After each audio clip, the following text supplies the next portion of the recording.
Hello, YouTubers, friends, compatriots, Booters, Shills, Dustlight, Search Peasants.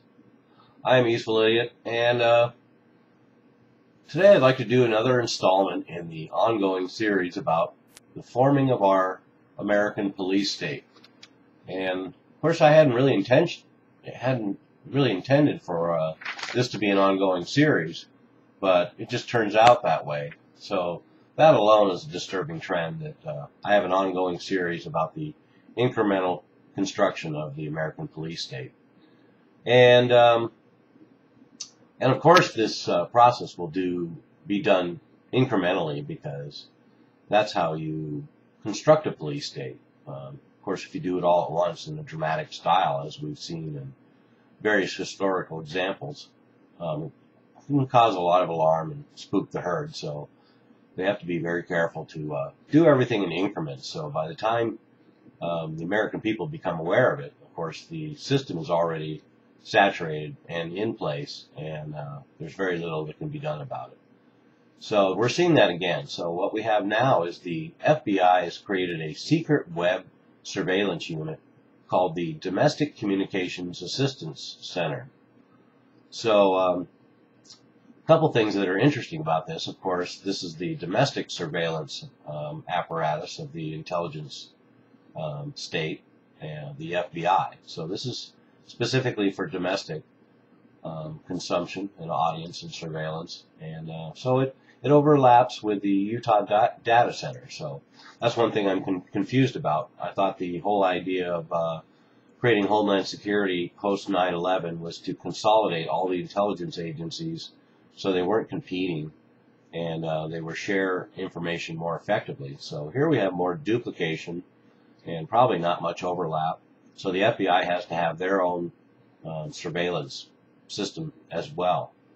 So, and this is more internet and wireless communication surveillance, just like the Utah Data Center. So we have a lot of intelligence agencies that apparently all have to have their own web and internet surveillance capabilities.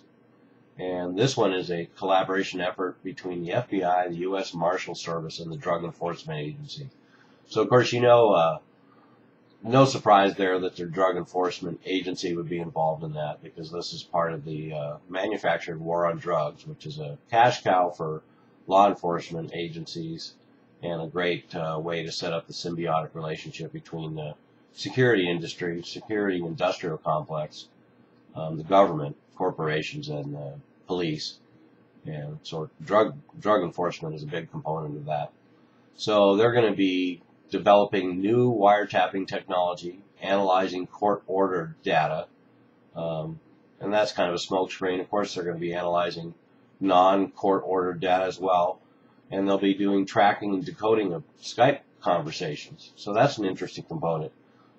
They've been very frustrated the fact they haven't been able to access Skype conversations, and they want that capability. So now all Skype conversations will be monitored by the FBI. So there are some specifics here that the FBI needs, that the Utah Data Center will just be a gigantic data vacuum where the FBI is obviously targeting.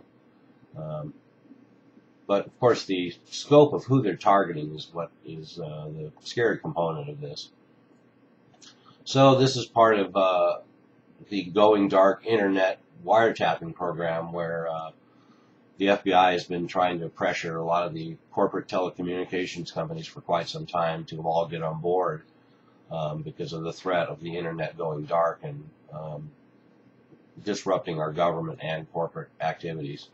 So the FBI has been meeting with these companies: Facebook, Google, Skype, Microsoft, Yahoo. They want these companies to make their platforms more wiretap friendly, and they're trying to require mandatory backdoors so that all the government and corporations will all have access to all this data, and it also leaves it vulnerable to third-party access and hackers. So there's a vulnerability there. There's 13 positions at this unit so far. It has an operating cost of $8,244,000 a year. So There's 13 positions and they're paid well. So it hasn't become a bloated bureaucracy yet, but I'm sure it will.